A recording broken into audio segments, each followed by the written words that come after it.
Hey guys, this is partially a response to LiberalViewer's video on whether atheists should organise politically. Now, it seems to me that the only reason to organise politically is that you have a set of political motivations that you want to put forward. Does atheism have a set of political motivations? Now, instantly I would say no, because atheism isn't a political position.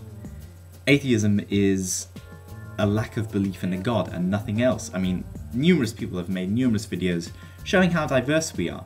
You can be an atheist Democrat, an atheist Republican, an atheist communist, an atheist fascist.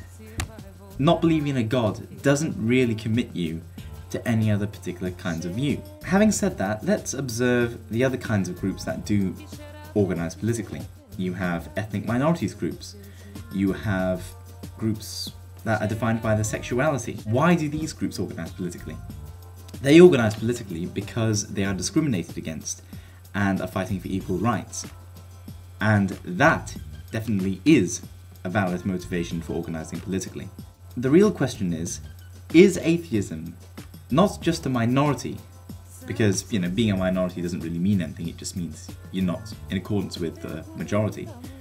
But is atheism a minority that is discriminated against, and therefore needs some political representation to fight for equal rights?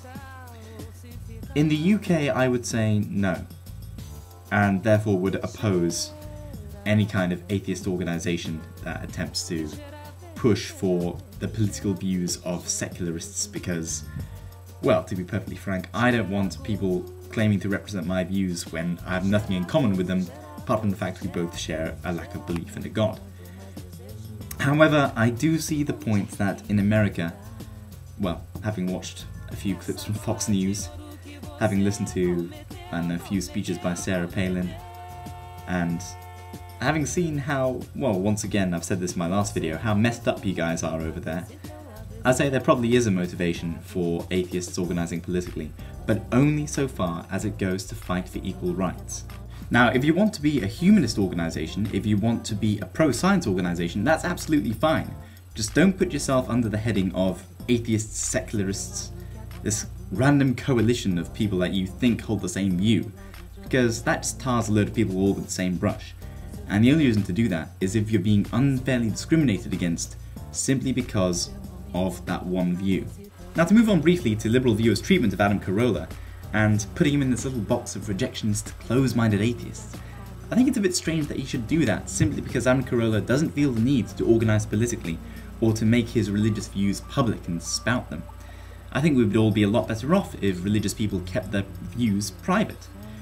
And to try and ask this very leading question about whether being a close-minded rejectionist atheist like Adam Carolla is just as bad as being a rejectionist, close-minded theist is really quite bizarre, because that's not what Adam Carolla was doing. He wasn't rejecting all other views. He was simply refusing, he simply didn't want to talk about them or bring them into the political or public arena. And I think that's a good thing. I think that's his prerogative.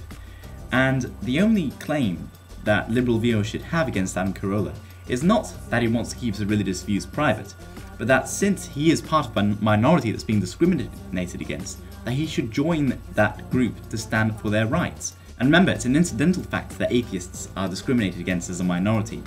If Adam Carolla lived here, and LiberalViewer lived here, I doubt there would be any of this fuss. Anyway, that's all I have to say. See you later.